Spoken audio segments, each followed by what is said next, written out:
दुनिया के सबसे बड़े इलेक्ट्रिक जहाज ने कामयाब फ्लाइट की है और इस फ्लाइट के जरिए अब एविएशन इंडस्ट्री में एक इनकलाब आने जा रहा है, क्योंकि एविएशन इंडस्ट्री के अंदर इलेक्ट्रिक जहाजों के जरिए सफर और जहाजों को उड़ाने की कॉस्ट में 40% तक कमी मुमकिन हो सकेगी, जिससे जहां एक तरफ लोगों को फायदा होगा, वहीं कंपनियां भी मुनाफे बख्श होंगी। अब इस जहाज को उड़ाने की कीमत एक कॉफी से भी कम है, यानी $5 की सिर्फ बिजली लगी है इस जहाज को उड़ाने के लिए।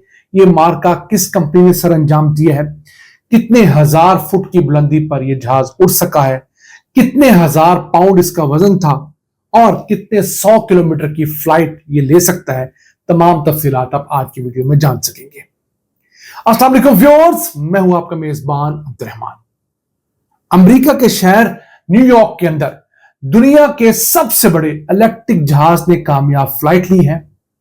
हार्ट एरोस्पेस कंपनी के X1 नामी इलेक्ट्रिक जहाज ने 27 मिनट तक सिर्फ इलेक्ट्रिसिटी यानी बैटरीज के ऊपर फ्लाइट ली है और ये 1100 फुट की बुलंदी पर गया है। इसकी top speed 260 kilometre per hour रही है। इस जहाज की लेंथ 76 फुट है नोज टू टेल और इसके पर 106 फुट है और इसका वजन फ्लाइट के टाइम पर 25,000 पाउंड था और इसे उड़ाने की कॉस्ट जो है वो सिर्फ $5 आई, यानी $5 की बिजली से इसकी बैटरी चार्ज की गई और इसने फ्लाइट ली, यानी कि सिर्फ 1400 पाकिस्तानी रुपए। $5 के अंदर अमेरिका में किसी अच्छी कंपनी की एक कैपुचिनो कॉफी आती है। इस कदर कम लागत है और ये जहाज 27 मिनट तक उड़ता रहा है और इस जहाज में 30 सीटें लगी हुई थी। अभी सिर्फ एक इसके अंदर पायलट बैठा हुआ था। तो ये एक बहुत बड़ा मार्का है एविएशन इंडस्ट्री के अंदर। आप तो जानते ही हैं कि एविएशन इंडस्ट्री के अंदर जो प्रॉफिट मार्जिन है वो बहुत थोड़ा होता है। इसी वजह से बहुत जल्दी नई कंपनियां आती हैं और वो बंद हो जाती हैं। तो अब इसके बाद जब 40% कॉस्ट कम हो जाएगी किसी भी जहाज को उड़ाने की, तो अल्टीमेटली एविएशन इंडस्ट्री के अंदर कॉस्ट कम होने के सबब ज्यादा से ज्यादा लोग ट्रेवल कर सकेंगे और फिर इस जहाज को 2-3 और फवायद भी हासिल हैं।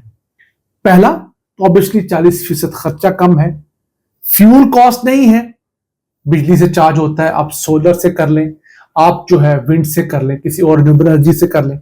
फिर दूसरा, ये अगर सिर्फ बिजली पे उड़ाया जाए तो 200 किलोमीटर की मुसाफत तय कर सकता है और अगर आपने इसको हाइब्रिड मॉडल पे उड़ाना है, यानी कि कुछ बिजली पे और कुछ जेट फ्यूल पे, तो इसकी रेंज 800 किलोमीटर है। 800 किलोमीटर कुछ थोड़ी रेंज नहीं है।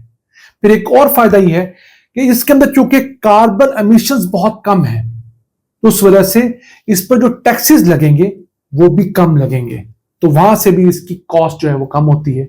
फिर इसके अंदर चूंकि एक इलेक्ट्रिक मोटर है और वो सिंपल होती है बनिस्बत जेट फ्यूल की या डीजल से या पेट्रोल से चलने वाले उस इंजन के, तो इसकी मेंटेनेंस की कॉस्ट भी ज्यादा है।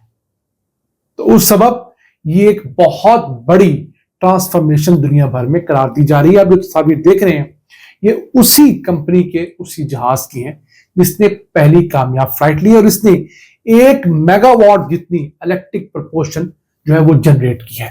अब सवाल उठता है कि ये जहाज प्रॉपर बनना कब शुरू होगा। 2028 के अंदर इसकी प्रॉपर फुल फ्लैग जो है वो फ्लाइट टेस्टिंग शुरू होगी लंबे फासले के लिए और उम्मीद है 2031 में बाकायदा तौर पर आप इसे उड़ता हुआ देखेंगे। इस कामयाब फ्लाइट के बाद यूएई, एयर कनाडा और दीगर मुख्तलिफ बड़ी एयरलाइंस ने इस कंपनी से राब्ता कर लिया है, उनसे डिटेल्स मांगी है और वो चाहते हैं कि फ्यूचर में इसे किस तरह कोलैबोरेशन के जरिए चलाना है। अब इस जहाज को चार्ज करने का टाइम सिर्फ 30 मिनट है।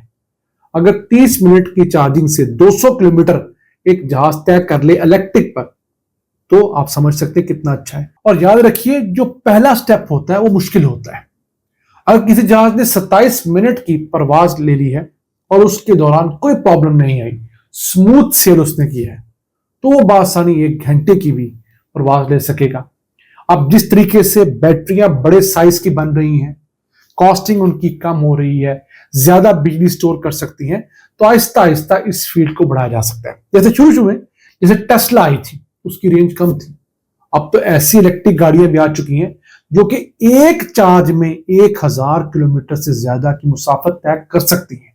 जी हाँ, सिर्फ इलेक्ट्रिक गाड़ी मैं उसकी बात करूं। हाइब्रिड तो पाकिस्तान में भी ऐसी आ गई हैं, या प्लग इन हाइब्रिड ऐसी हैं जिसे आप एक दफा चार्ज करें, साथ एक टैंकी फ्यूल की फुल करवाएं तो 1000 किलोमीटर से भी ज्यादा रेंज देती है, जिसे रेंज एक्सटेंडर इलेक्ट्रिक गाड़ी कहा जाता है, हाइब्रिड गाड़ी कहा जाता है। लेकिन इलेक्ट्रिक गाड़ियां भी प्योर ऐसी आ गई हैं। तो जैसे जैसे अगले 2-3 साल के अंदर टेक्नोलॉजी बेहतर होगी, बैटरीज का साइज छोटा होगा, वो बिजली ज्यादा स्टोर करेंगी, ज्यादा बेहतर होंगी।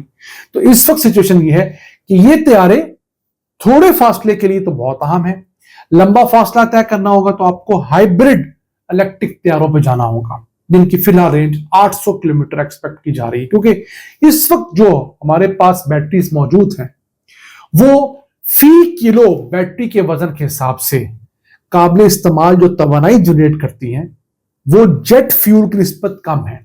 यानी जितनी तवानाई 5 किलो जेट फ्यूल जनरेट करता है, उतनी तवानाई 5 किलो की बैटरी फिलहाल जनरेट नहीं कर रही।